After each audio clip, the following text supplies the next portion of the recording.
Very good morning. Welcome to BRK the first edition. నేను పద్మ. ఈ రోజు ఏ పేపర్లో ఎలాంటి వార్తలు ఉన్నాయో చూద్దాం. చూసే ముందు మన సీనియర్ అనలిస్ట్ బండారు రామ్మోహన్ రావు గారిని కూడా ఆహ్వానిద్దాం. గుడ్ మార్నింగ్ అండి రామ్మోహన్ రావు గారు. పద్మ గారు గుడ్ మార్నింగ్. శుభోదయం అండి. చూద్దాం ఏ పేపర్లో.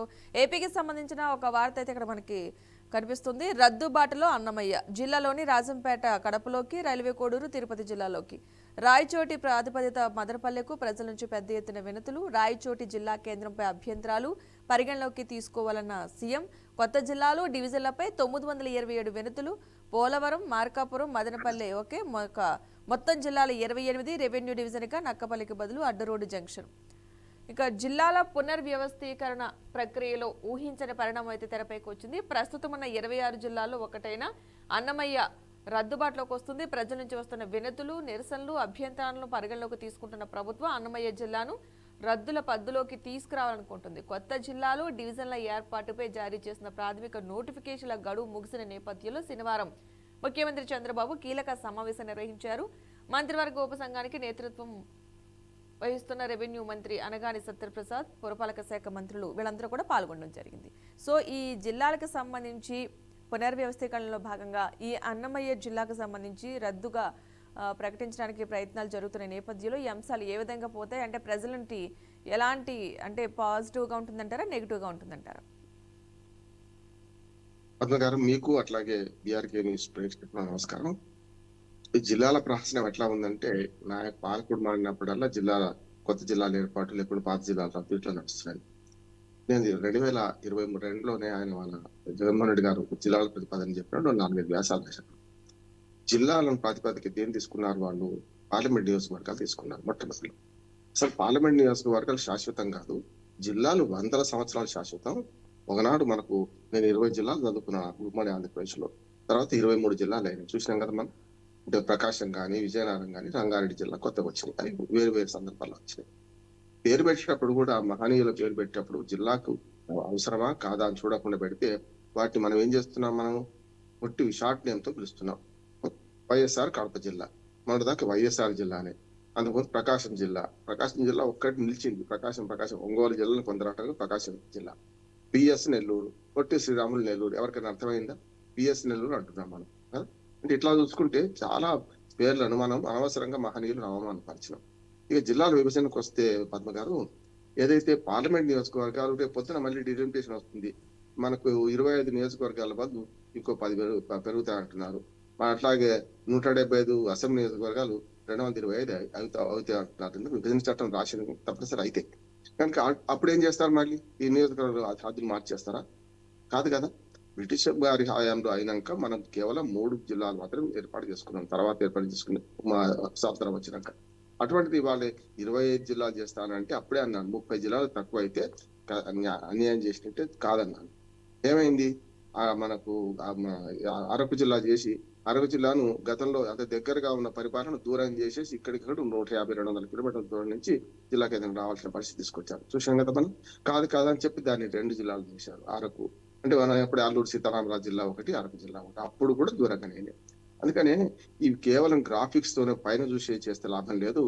హృదయపూర్వకంగా ఇప్పుడు కూడా జిల్లా కేంద్రం 50-60 కిలోమీటర్లు, చిన్న జిల్లాలు చేస్తున్నారు కదా, 50 నుంచి 60 కిలోమీటర్ల దూరంలో జిల్లా కేంద్రం వచ్చినట్టు చూడాలి. అంటే అప్పుడు ఏం చేయాలి? మనం 300 డిగ్రీలు దాని చుట్టూ చూడాల్సిన అవసరం జిల్లా కేంద్రం తెలియజేస్తాను. అట్లానే పేర్లు కూడా తీసేయడం, ఉంచడం అనేది కూడా ఇష్టానుసారం చేస్తే ఇప్పుడు ఎన్టీఆర్ జిల్లా పేరు తీసేయగలుగుతారా? ఎన్టీఆర్ జిల్లా అన్నమయ్యకి ఎవరు దిక్కులేడు కనుక అన్నమయ్య పేరు తీసేస్తాం అనుకుంటున్నారు కదా. అన్నమయ్య కవి పేరు పెట్టుకోలే, అవసరమే లేకుండా ఏముండే నష్టం? పెట్టమని ఎవరు చెప్పారు? పెట్టమని ఎవరు కోరలేదు, వీళ్ళే పెట్టారు. మళ్ళీ దాన్ని తీసేస్తున్నారు. ఇప్పుడు కొత్తగా ఏంటంటే మొన్న జిల్లా ఏర్పాటులో కొన్ని నష్టం జరిగింది. ఉదాహరణ గూడూరు ఉందనుకోండి, తిరుపతిలో కలిపితే ఎట్లా ఉంటది?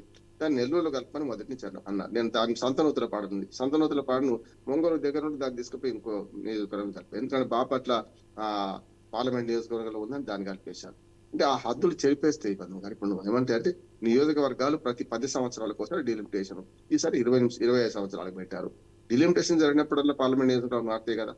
జిల్లాలు శాశ్వతంగా ఉన్న జిల్లాలను స్పష్టంగా దగ్గరగా భౌగోళిక దూరాన్ని అనుసరించి, అట్లాగే కొండలు, గుట్టలు, మనకు వనాదులు, వాగులు, వంకలు వీటిని చూసి చేస్తారు ఎప్పుడైనా ఏ నియోజకవర్గాలు విభజించినప్పుడు.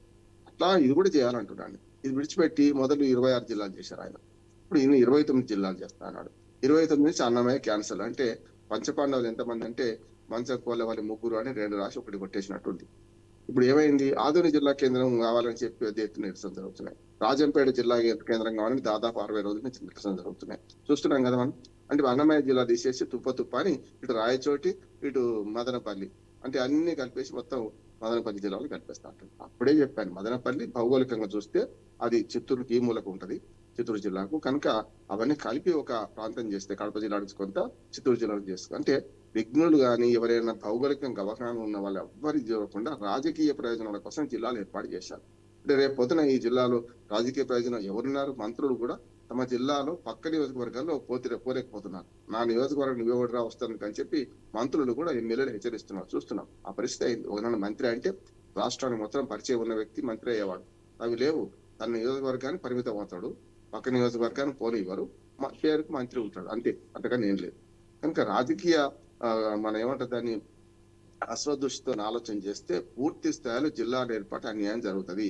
ఇప్పుడు మనకు పాత కర్నూలు జిల్లాలో నంద్యాల ఉన్నది, పాణ్యం ఎక్కడ ఉన్నది అంటే నేనేమంటున్నానండి, చాలా గమ్మత్తుగా అంటే కనీసం అవగాహన ఉందా లేదా అధికారులకు అయినప్పుడు రాజకీయ నాయకులు ఏం చేయాలి? ఓ గీత పెట్టిపోతున్నారు. ఒక ఎమ్మెల్యే వస్తాడు, ఈ గీత ఇటు ఉండాలంటున్నాడు, ఓ ఎమ్మెల్యే వస్తాడు ఇటు ఉండాలంటాడు, మంత్రి వస్తాడు, నా చేతిలో ఏం లేదు, రాయచోటి నియోజకవర్గం చేద్దామని నాకు ఇష్టం ఉంది కానీ చూద్దాం ఇంకా నడుస్తుండొచ్చు, రాజంపేట నియోజకవర్గం ఇట్లా మాట్లాడుతున్నారు మంత్రులు కూడా. చంద్రబాబు నాయుడు ఒప్పిస్తా అంటున్నారు. ఇదిగా చేయాల్సింది సహేతుకంగా ప్రజల్లో చర్చ పెట్టింది కదా. ఎట్లాగూ ఇప్పటికైనా సరే మొత్తం జిల్లాల ఏర్పాటులో కొంత పద్ధతి పాటించండి. ఇప్పుడు మనకు ఇంకో జిల్లా కొత్తగా మనకు పోలవరం జిల్లా ఏర్పాటు చేస్తామని అక్కడ వివాదం రాలేదనుకుంటున్నారు, వస్తుంది అంటున్నాను అక్కడ కూడా. ఎందుకంటే ఆ అటవీ ప్రాంతం ఎక్కువ ఉన్నప్పుడు దాన్ని ఎట్లా చేయాలి? భౌగోళికంగా దూరాలు ఎక్కువ ఉంటాయి, జనాభా తక్కువ ఉంటుంది, తక్కువ జనాభా ఒక జిల్లా చేయొద్దా? ఇట్లా నేను చెప్తాను. మరి 2020 తర్వాత వీళ్ళు జిల్లాలు ఏర్పాటు చేస్తాం అనుకున్నప్పుడు ఒక 5-6 ప్రతిపాదనలు చాలా మంది ఇచ్చినాం. అవన్నీ గంగలో కలిపిండ్రు. 30 జిల్లాలకు తక్కువ అయితే ఇవాటి కూడా అన్యాయం చేసినట్టు అవుతుంది అంటున్నారు. ఆదోని జిల్లా కేంద్రం కావాలంటున్నాను. అట్లానే ఇప్పుడు ఇది అన్నమయ్య జిల్లా పేరు తీసేయడం, అన్నమయ్య జిల్లా పేరు పెడితే ఏమైతే ఎట్లా పేరు పెట్టిండ్రు కదా. అంటే నాయకుల పేర్లు తీసేయడానికి మాత్రం రేపు గొడవలు అయితే తీసేయరు.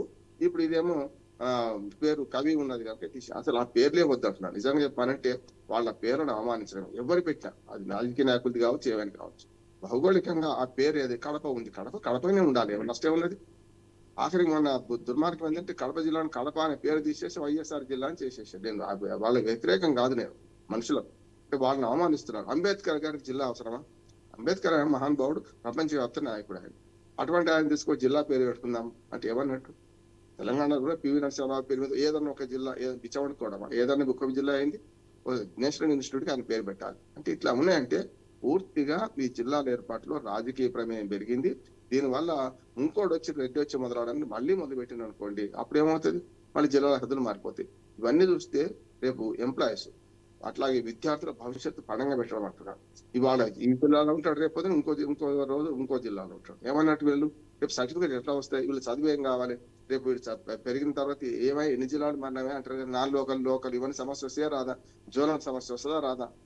ఇవన్నీ ఏం ఆలోచించకుండా వాళ్ళ జిల్లాల ఏర్పాటులో పూర్తిగా దుర్మార్గం వ్యవహరిస్తున్నారు. ఇప్పటికైనా చంద్రబాబు నాయుడు గారు విఘ్నుడు, ఒక రకం చెప్పాలంటే అడ్మినిస్ట్రేషన్ మీద మంచి పట్టున్నాడు కనుక ఫైనల్ జిల్లా ఏర్పాటుకు వచ్చే కల్లా జిల్లాల ఏర్పాటుకు వచ్చిన నా ఉద్దేశం ఏంటంటే 30 జిల్లాలు అయితేనే అది సమతుల్యత ఉంటుంది అనుకుంటున్నాను. మళ్ళీ 29 మరి 28 అన్నారు కనుక అట్లా కాకుండా భౌగోళిక దూరాలను అనుసరించి సాంప్రదాయాలు, సంస్కృతి, మా పాత జిల్లా కేంద్రానికి ఉన్న అనుబంధం ఇవన్నీ చూసుకొని చేయాల్సిందిగా కోరుతున్నాను. ఈ జిల్లాల ఏర్పాటులో రోజుకో మాట, రోజుకో నిర్ణయం చేస్తే రేపు మళ్ళీ ఇంకోరు వచ్చి మార్చే అవకాశం ఉంటది అంటున్నాను. పేర్లు మాత్రం తీసేయకండి, కొత్తవి పెట్టకండి అంటున్నాను.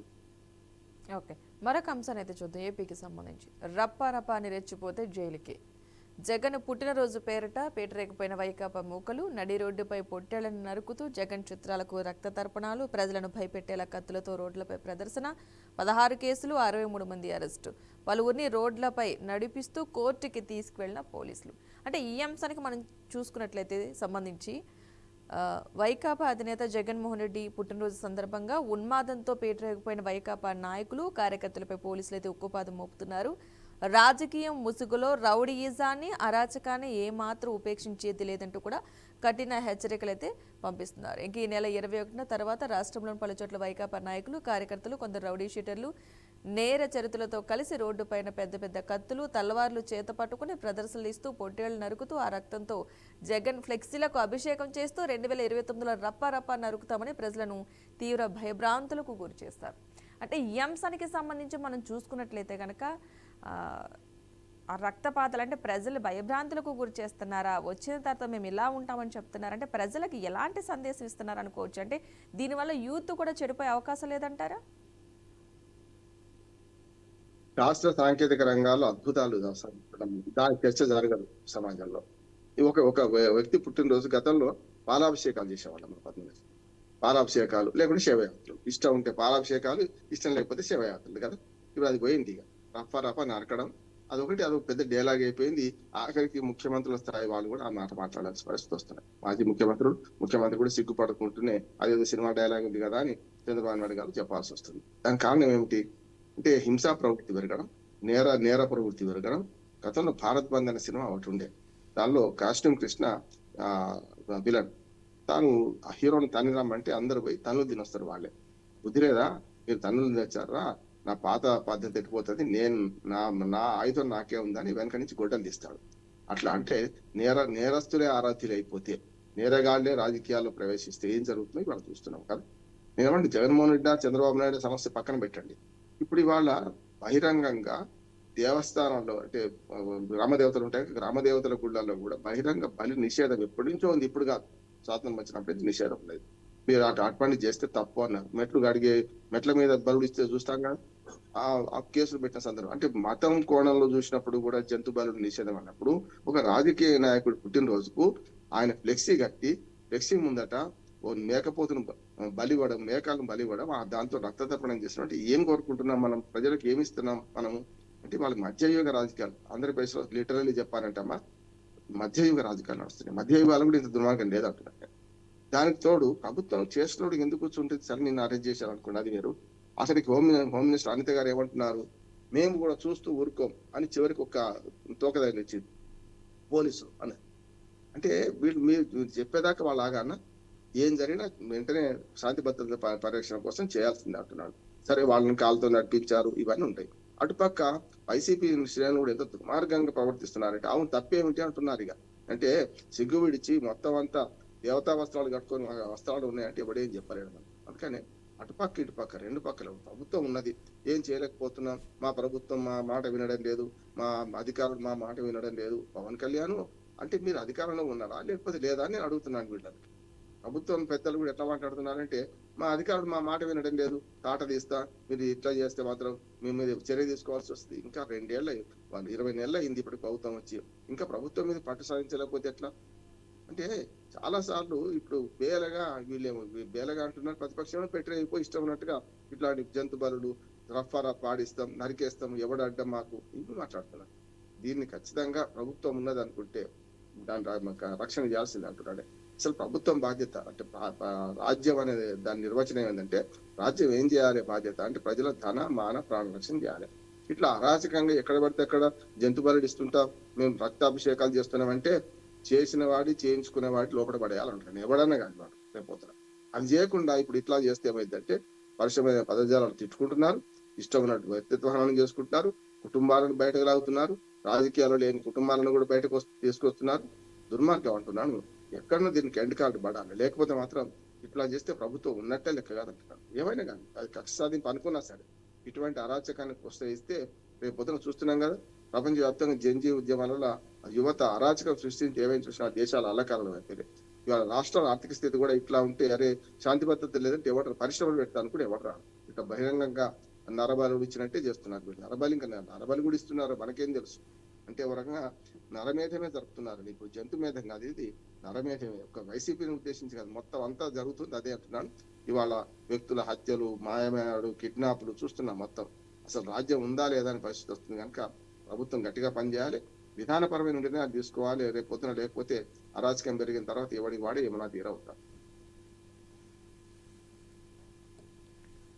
రైట్గా తెలంగాణ అంశానికి మనం వచ్చినట్లయితే కనుక జాగృతి అధ్యక్షురాలు కవిత చేసిన వ్యాఖ్యలకు సంబంధించి చూద్దాం. కాళేశ్వరంపై చూపిన శ్రద్ధను పాలమూరుపై చూపలేదు, 10 ఏళ్లలో పరుగులు పెట్టించలేదు, అందుకే కృష్ణా జలాల్లో 90 టీఎంసీలపై హక్కు పొందలేకపోయాం. బీఆర్ఎస్ కాంగ్రెస్ ప్రభుత్వాల వైఫల్యం వల్లే హరీష్ వల్ల కల్వకుర్తిలో 3 మోటార్లే పనిచేస్తున్నాయి. డైవర్షన్ కరప్షన్లో రేవంత్ రెడ్డి దిట్ట అంటూ కూడా కవిత వ్యాఖ్యలు చేశారు. సో కొత్త అంశాన్ని కూడా అంటే ప్రతిసారి ఒక్కొక్క అంశంతో కవిత ముందుకు వస్తున్నారు. సో ఇప్పుడు ఈ అంశంతో బయటకు రావడం జరిగింది. సో ఈ అంశానికి సంబంధించి మనం ఎలా చెప్తారు మీరు?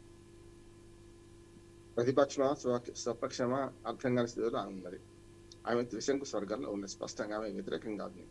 రాజకీయాలు ఎవరైనా రావచ్చు, కానీ నీకు తండ్రి ఒక ఎమ్మెల్సీ ఇచ్చిండు, అంతకుముందు ఎంపీగా ఇచ్చారు. ఇచ్చిన తర్వాత ఇవాళ అన్న లేకుంటే బావ ఇంకా ఇతరత్ర వ్యతిరేకం ఉంది కదా. మరి ప్రభుత్వంలో ఉన్నప్పుడు పెదవులు ఎందుకు మూసుకున్నారు అని ప్రజలు అడుగుతున్నారు కదా. ఇవాళ ఒక్కొక్క దగ్గరకు వచ్చి అక్కడ Congress MLA Congress, BRS MLA BRS MLA మీద విమర్శలు చేస్తున్నారు. వాళ్ళు అవినీతి మీద ప్రశ్నిస్తున్నారు. మరి మీ అవినీతి సంగతి అని వాళ్ళు ప్రశ్నిస్తారు కదా. వర్షమైన పదజాలాలు చూసాం మొన్న. ఎవరు మన కృష్ణారావు గారు ఏం మాట్లాడేది చూసినాం. అనవసరంగా అని అనిపించుకోవడం తప్ప ఏం లేదు.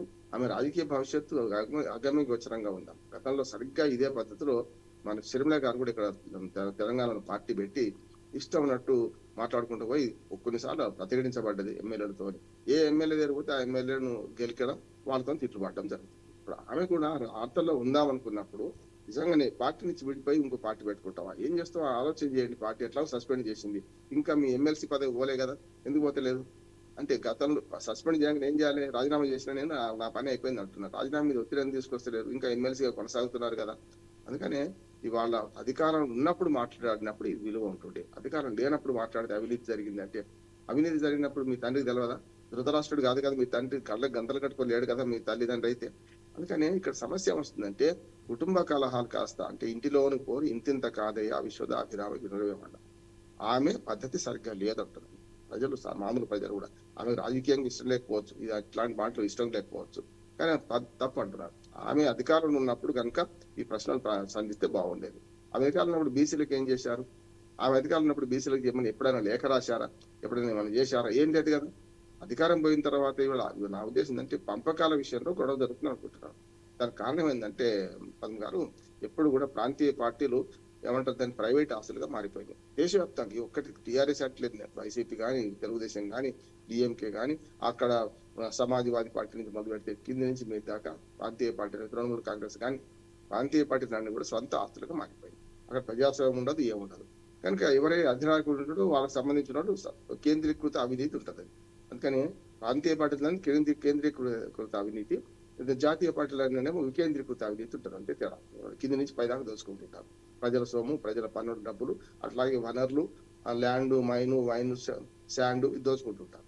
ఇప్పుడు ఇక్కడ తనను ప్రశ్న ఏంటంటే ప్రజల తరఫున ఏడుతుందంటే, అమ్మా నువ్వు ఈ బీఆర్ఎస్ లో లేవు కరెక్టే, తండ్రి మంచివాడు అంటున్నావు, పక్కన దయ్యాలు ఉన్నాయి అంటున్నావు. మరి దయ్యాలు ఉంటే దేవుడు ఎట్లయితాడు? తండ్రి దేవుడు అయితే. అందుకని ఇవన్నీ చూస్తే ఆ పాపంలో మీ తండ్రికి భాగస్వామ్యం ఉందా లేదా అనే సమస్య వస్తుంది కదా. ఇక్కడికి వస్తే ఇప్పుడు మొన్నటి దాకా నువ్వు అధికారంలో ఉన్నావు కదా, మరి పాలమూరు గురించి ఒక్కనాడు మాట్లాడినవా? ఏనాడైనా నాన్న మరి అంత అందరికంటే దగ్గరగా ఉన్నావు కదా నాన్నకైతే, మరి నీకు ఇష్టమైన పని ఇచ్చారు కదా. అటువంటిప్పుడు అధికారం ఉన్నది, బాధ్యత ఉన్నది, అట్లాగే చొరవ కూడా ఉన్నది. అప్పుడు ఈ పాలమూరు గురించి అప్పుడే మాట్లాడితే విలువ దక్కేది అంటున్నారు. అందుకని ఇంతకంటే ఎక్కువ మాట్లాడితే అనవసరంగా రామ్మోహన్ రావు కవితను వ్యతిరేకిస్తున్నాడు పేరు తెచ్చుకోవడానికి అంత ఏం లేదు. రాజకీయాల్లో పాత్ర ఆమె నిర్ణయించుకోనియండి. రేపు పొద్దున ఇటుపక్క అటుపక్క చెప్పుకుంటూ పోతే అధికార పార్టీని తిడతావు, ఇటు అంతకుముందు ప్రతిపక్ష పార్టీని తిడతావు, బీజేపీ తిడతావు. మరి ఏమన్నట్టు 3 పార్టీలు తిట్టి పోనీ విధానం ఉందా? ఈ 3 పార్టీలు నేను పార్టీ పెట్టినా ఈ 3 పార్టీలు తప్పు చేస్తున్నాయి. కేంద్రంలో బీజేపీ, రాష్ట్రంలో కాంగ్రెస్, అంతకుముందు 10 ఏళ్ళు వీళ్ళు అన్యాయం చేస్తే తిలాపాపం తలాపిడి కడుగు నీకు కూడా అంటుకుంటది కదా. కీలక పాత్ర మీది కూడా కదా. 4 స్తంభాల ఆటలో మీరు కూడా ఉన్నారు కదా. ఇప్పుడు కొడుకు, కూతురు, అల్లుడు, బాబాయ్ కొడుకు సంతోష్ కుమార్ 4 ఉన్నాయి కదా. నిట్టాడుగా మీ నాన్నగారు నిలబడ్డారు కదా. మధ్య స్తంభం మేన స్తంభం మీ నాన్నే కదా.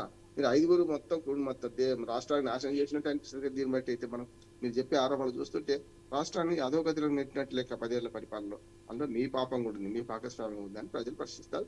రేపు ఎన్నికలు తెలుసుకుంటారు, సమస్య ఉన్నది, కానీ పార్టీ పెడతారా లేదా ఆమె భవిష్యత్తు ఆమె నిర్ణయించుకుంటారు. ఎప్పుడు కూడా అమ్మ పద్మ గారు రాజకీయాల హత్యలు ఉండవు, ఆత్మహత్యలు ఉంటాయి.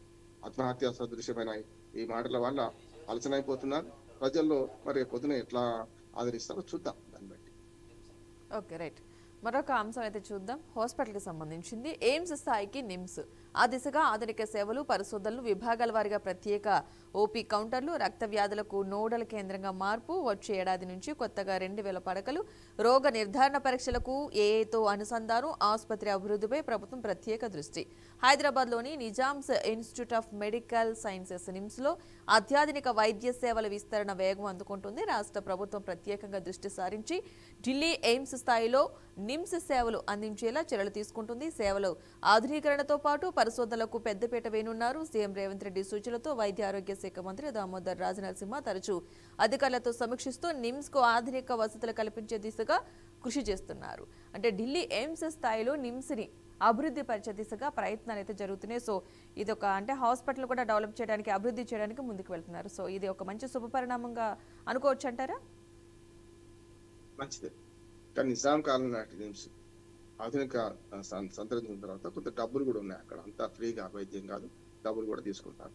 కనుక మళ్ళీ పైరవీలు, మళ్ళీ ప్రముఖులకు వైద్యము, వీళ్ళకో వైద్యం నడుస్తూనే ఉంది. ఆనాటి నుంచి ఈనాటి దాకా ఈ 3 హాస్పిటలే కేవలం ఉస్మానియా, నిజాం కట్టించింది. గాంధీ స్వాతంత్రం వచ్చిన తర్వాత వచ్చింది ఈ నిమ్స్. ఈ 3 కదా మొత్తం మన హైదరాబాద్. చాలా మంది ఊళ్ళ నుంచి యాక్సిడెంట్ జరిగినా ఏం జరిగినా గాంధీకి తరలించమంటే రెఫర్ చేస్తే తీసుకొచ్చే చచ్చిపోతున్నారు మధ్యలో కదా. కేసీఆర్ గారు ఘనంగా చెప్పారు, 4 పక్కన 4 ఆసుపత్రులు హైదరాబాద్ కానీ. అది ఎక్కడ వేసిన గొంగలు అక్కడే ఉన్నది ఇంకా. కనుక నా ఉద్దేశం ఏంటంటే ఈ టెర్షియరీ హాస్పిటల్, పెద్ద పెద్ద హాస్పిటల్ను మనకు చిన్న చిన్న రోగాలకు రావద్దు. అంటే గాంధీ హాస్పిటల్ జ్వరం వస్తే అడ్మిట్ చేసుకుంటున్నాం, కావాల్సింది కాదంటలేదు. కానీ జిల్లా కేంద్రాల్లో ఎక్కడికక్కడ మనకు తాలూకా కేంద్రాల్లో వికేంద్రీకృత మన వైద్య సహాయం లభిస్తే, వైద్య సౌకర్యాలు లభిస్తే అప్పుడు ఇక్కడ దాకా రాదు కదా. నిమ్స్ గురించే మాట్లాడతారు. నిమ్స్ గురించి ఇప్పుడు హైదరాబాద్ ఉన్న దాని గురించి మాట్లాడుతున్నారు. మంచిదే కాదంటలేదు. కానీ దీని ఎక్స్టెన్షన్ బీబీ నగర్ లో ముందు పెట్టాం కదా. ఎక్కడ వేసిన గవర్నమెంట్ అక్కడే ఉంది కదా. ఇప్పుడు కూడా భవనాలు సగం కూడా పూర్తి కాలే కదా. కేంద్ర ప్రభుత్వం దాని నిమ్స్ ను సహాయం చేస్తానది కదా. ఏమైంది? మొన్న కిషన్ రెడ్డి గారు ఏదో విభాగాన్ని ప్రారంభిద్దామని పోయొచ్చిండ్రు. ఇంకా ఎన్ని రోజులు నడుస్తుంది అని చెప్పారు. అందుకని నిమ్స్ విస్తరణ గురించి ఆలోచించుకుంటున్నారు. మంచిదే, ఇవన్నీ కాదంటలేదు నేను. దీంతో పాటు నిమ్స్ విస్తరణకు హైదరాబాద్ లో ఆల్మోస్ట్ ఆల్ కలిసినట్టు లెక్క. ఇప్పుడు మనకు గట్కేసర్ దాకా మన బృహత్ హైదరాబాద్ కలిసిపోయింది. అక్కడి నుంచి ఎంత మా అంటే ఒక 10 కిలోమీటర్లలో నిమ్స్ వస్తుంది మనకు. నేషనల్ హైవే, జాతీయ రహదారి, వరంగల్ రహదారిలో. ఆ నిమ్స్ విస్తరణ కోసం భూమి ఇచ్చాడు. ఇంకా భూమి కావాలి, తీసుకోండి, బ్రహ్మాండమైన ఆసుపత్రిని అభివృద్ధి చేయండి. అంతా ఏమైందంటే అధికారుల కోసం, డాక్టర్ల కోసం అంతా కేంద్రీకృతమే హైదరాబాద్ సెంట్రల్ గా ఇక్కడ మాత్రమే డెవలప్ చేస్తా ఉంటున్నారు. మంచిదే కాదంటలేదు. మరి నిమ్స్ విస్తరణ చేస్తే రోగులను అక్కడికి తరలించవచ్చు కదా. దూర ప్రాంతాల నుంచి వచ్చే రోగులకు అక్కడ మంచి వైద్య సేవలు అందించవచ్చు కదా. ప్రభుత్వ ఆసుపత్రులు అంటే కుక్కను చంపాలంటే పిచ్చి కుక్క అని ముద్ర వేసినట్టు అన్ని ఏర్పాట్లు ఉంటాయి. అల్లుడి నోట్ల శని ఉంటుంది, వైద్యం జరగదు. అందుకని ప్రభుత్వ ఆసుపత్రులు బలోపేతం చేయాల్సిందే. మందులు ఒక్కటే కాదు, డాక్టర్లు ఫ్యాకల్టీ లేకుండా, డాక్టర్లు లేకుండా మెడికల్ కాలేజీలు అట్లాగే నడుస్తున్నాయి. వైద్య విద్య అభ్యసించిన వాళ్ళు బయటకు వస్తే ఒక ఆపరేషన్ సరిగ్గా చేయలేకపోతున్నారు. చూస్తున్నాం కదా. వైద్య విద్య అట్లా నాశనం అయిపోయింది. ఈ సౌకర్యాలు ఇట్లా ఉన్నాయి. అంటే డబ్బులు మాత్రం పెడుతున్నారు. భవనాలు డబ్బులు పెడితే లాభం లేదు. వైద్యం అందాలి. చెట్టు కింద మంచం వేసినా సరే వైద్యం అందినప్పుడు మాత్రమే, చివరి రోగికి వైద్యం అందినప్పుడు మాత్రమే మంచిది చేసినట్టు లెక్క. ఎయిమ్స్ ను స్థాయి పెంచడం ఇది మంచిది అంటున్నాను. ఈ సౌకర్యాలు కలిపితే మంచిది. ఎవరొద్దంటారు? ఇప్పుడు కొడుకుని గంట అనే కోడలు ఉంటే అత్త ఎవరైనా అంటారు. ప్రజల సౌకర్యాలు వస్తే ప్రజలు ఎందుకు వద్దంటారు? తప్పనిసరి కావాలంటారు. Okay, right. మరొక అంశం అయితే చూద్దాం.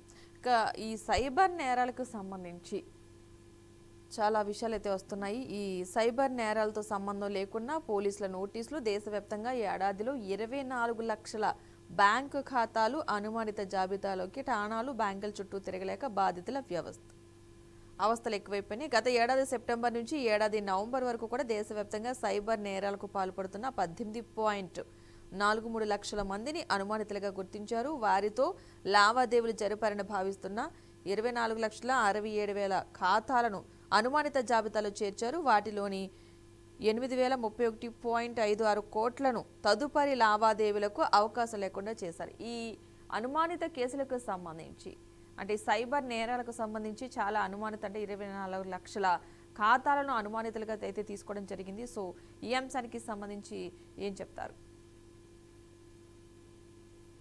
శాస్త్ర సాంకేతిక రంగాలు బాగా అభివృద్ధి చెందుతున్న దశలో ఇట్లాంటివి జరుగుతాయి. అంటే శతకోటి దరిద్రాలకు అనంత కోటి ఉపాయాలు ఉంటాయి. ఎంత కంట్రోల్ చేయకపోతే సైబర్ మనకు నేరాలు జరగకుండా తాళాలు వేసుకుంటూ పోతే తాళాలు తీసేవాడు కూడా ఉంటాడు కదా. తాళాల కంపెనీ వాళ్ళు ఏం చేస్తారంటే తాళాలు తీసేవాడిని తీరాన్ని ఛాలెంజ్ చేస్తారట. తీయలేకపోతే అది మంచి తాళం అని లెక్క, అంతే కదా. ఇప్పుడు ఇక్కడ కూడా అదే జరుగుతుంది. తాళాలు వేసేవాడు వేస్తూనే ఉన్నాడు, తీసేవాడు తీస్తూనే ఉన్నాడు. అంటే దీని ఏ తాళాలు? సైబర్ తాళాలు. అంటే రెండు రకాలు ఉంటుంది. ఒకటేమో ప్రజల బలహీనత, ఈజీ మనీకి ఆశపడ్డాం, చూస్తున్నాం కదా. రేపటికల్లా మీ 50,000 రూపాయలు మీ అకౌంట్ లో జమ చేస్తున్నట్టు ఒక క్లిక్ నొక్కడం తప్పు కదా, వీడి అత్యాశ కదా, వీడు చేస్తున్నాడు. అక్కడనే వాడు బార్లా తెలిసి దొంగతనం చేసేస్తున్నాడు, చూస్తున్నాం కదా. రెండు, వాడు దొంగతనం చేయడం ఎంత తప్పో వీళ్ళు ఆ దొంగతనానికి సహకరించే పద్ధతులు, ఓటీపీ చెప్పడం, ఇవన్నీ చూస్తున్నాం మనం. కనుక సమస్య లేదు. సెల్ ఫోన్ వాడకాన్ని గురించి అవగాహన పెంచుకోవాలి. దేశవ్యాప్తంగా వాడు 140 కోట్ల మంది ప్రజలు, దాదాపు 100 కోట్ల మంది పైగా అంటే మిగతా వాళ్ళందరూ చిన్న పిల్లలు, 18 ఏళ్ళ పిల్లలు కానీ లేకుంటే ఇప్పుడు పుట్టిన పిల్లలు కలుపుకుంటే కదా 140 కోట్లు. సమ 100 కోట్ల మంది ఫోన్లు వాడుతున్నారు. అందులో 70 కోట్ల మంది ఈ అత్యాధునిక ఆండ్రాయిడ్ ఫోన్లు వాడుతున్నారు, చూస్తున్నాం మనం, డబ్బా ఫోన్ కాదు. మరి అటువంటి అప్పుడు ఫోన్లు వాడే పద్ధతిలో ఇట్లాంటి వచ్చినప్పుడు ఏం చేద్దామని జ్ఞానం ఉండాలి కదా. ఇంకోటి సామాన్య ప్రజలకు కూడా పద్మ గారు ఇప్పుడు రకరకాల డీబీటీల ద్వారా, అంటే డైరెక్ట్ బెనిఫిట్ స్కీమ్స్ ద్వారా డబ్బులు పడుతున్నాయి, వాళ్ళ అకౌంట్ లో డబ్బులు ఉంటున్నాయి కదా. ఏదైనా సరే ఏదో స్కీమ్, అది పెన్షన్ కావచ్చు, 2000 పెన్షన్ కావచ్చు, ఇంకేదైనా కావచ్చు, ఇవన్నీ డబ్బులు ఉంటున్నప్పుడు ఆ ఫోన్ వాడేటప్పుడు ఇట్లాంటి జాగ్రత్తలు పాటించకపోతే ఏమవుద్దంటే తెల్లకల్లా మాయమైపోతాయి. ఇప్పుడు కొత్త సైబర్ నేరగాళ్ళకి ఏంటంటే చెప్పాను కదా, ఒక ద్వారం మూసేస్తే ఇంకో ద్వారం తెరుచుకుంటున్నారు. ఇప్పుడు ఈ మధ్యన ఇప్పుడు మనకు ఎరువుల కోసం యాప్ ఒకటి తయారు చేశారు. యాప్ లో దాన్ని కూడా ఇప్పుడు చాలా మందికి నష్టపోయారు. మొన్నటిదాకా ఏదైనా ఎరువుల కోసమో పెళ్లి కోసమో డబ్బులు వాళ్ళ అకౌంట్ ఉంటాయి అనుకోండి, ఈ ఎరువు వస్తుందని చెప్తే మేము చేస్తామంటే ఓటీపీ నెంబర్ కొట్టగానే కనీసం పెళ్లి కోసమో, ఎరువుల బస్తాల కోసం, వ్యవసాయ పెట్టుబడి కోసమో డబ్బులన్నీ దాచుకున్న డబ్బులన్నీ మాయమైపోతుంటారు. అందుకనే ఇప్పుడు రకరకాల పోలీసులు కూడా తక్కువ ఏం చేస్తారు. ఇవాళ పోయిన సెల్ ఫోన్ రికవరీలో మన తెలంగాణ పోలీసులు చాలా ప్రథమ స్థానంలో ఉన్నారు. వెంటనే ఒక 10-15 రోజులు పట్టుకుంటున్నారు, ఆ ఫోన్ రికవర్ చేస్తున్నారు, చూస్తున్నాను. కనుక అడ్వాన్స్ టెక్నాలజీ వచ్చినప్పుడు వాళ్ళు దానికి అనుగుణంగా ప్రజలను కూడా అవగాహన కల్పించారంట. అందుకని మన మీడియా కూడా ఏం చేయాలంటే ఎట్లాంటి నేరాలు జరుగుతున్నాయి, డిజిటల్ అరెస్టుల పేరు మీద కూడా పెద్ద ఎత్తున సైబర్ నేరాలు జరుగుతున్నాయి, చూస్తున్నాం కదా మనం. అంటే వైట్ కాలర్ నేరాలు జరుగుతున్నాయి. ప్రధానమంత్రి స్వయంగా అయ్యే డిజిటల్ అరెస్ట్ లేదు, మాలాంటి అడ్వకేట్ల మంది డిజిటల్ అరెస్ట్ లేదు చెప్తుంటే కూడా మరి ప్రజలు భయపడి మాకు ఏదో జరిగిందని పెద్ద పెద్ద వాళ్ళు చదువుకున్న వాళ్ళు, తెలివి కల్లా వాళ్ళు మోసపోతున్నారు కదా. అందుకని మోసపోయే ప్రజలు తప్ప, మోసం చేసే దొంగ తప్ప అంటే రెండు తప్ప అంటున్నారు.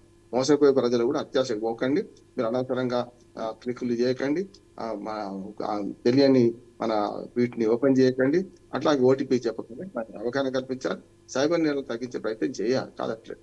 రెండు, ఒక పోలీసుల మీద బాధ్యత విడిచిపెట్టి వాళ్ళు ఏం చేస్తారని తప్పు, మనది కూడా బాధ్యత ఉంది, పౌరుడిది కూడా బాధ్యతగా మనం నేను చెప్పిన చేసినప్పుడు మాత్రం ఉపయోగించకపోతే, నాకు కొత్త మార్పు కారు ఎవరైనా కొనిచ్చిండు అనుకోండి, నాకు డ్రైవింగ్ రాదనుకోండి, ఏం చేస్తాను, నేను చేస్తాను, 10 మందిని చంపేస్తాను, అంతే కదా. ఇదే అంతే. ఒక సెల్ ఫోన్ వాడుతున్నప్పుడు ఆ విజ్ఞానాన్ని నేర్చుకోవాలి, అవసరమైనంత వరకే వాడాలి. అతి సర్వత్ర వర్జయేత అంటాం కదా. పిడుక్కు బియ్యానికి ఒకటే మంత్రం పెట్టి నేను నా ఇష్టమైన పని చేస్తాను, నేను డబ్బులు పోతాయి, మళ్ళీ అబోధికం మొత్తుకుంటాను. అది జరగకుండా ప్రజలు జాగ్రత్తగా ఉండాలి, ప్రభుత్వం కూడా దీనికి తగిన ఏర్పాట్లు చేయాలి, అవగాహన కల్పించాలి ప్రజలకు. ఓకే రామ్మోహన్ రావు గారు, ఇప్పుడు స్మాల్ బ్రేక్ తీసుకుని మనం వీకెండ్ కామెంట్స్ లోకి వెళ్దాం. ఇప్పుడు ఒక స్మాల్ బ్రేక్ తీసుకుందాం, స్టే ట్యూన్.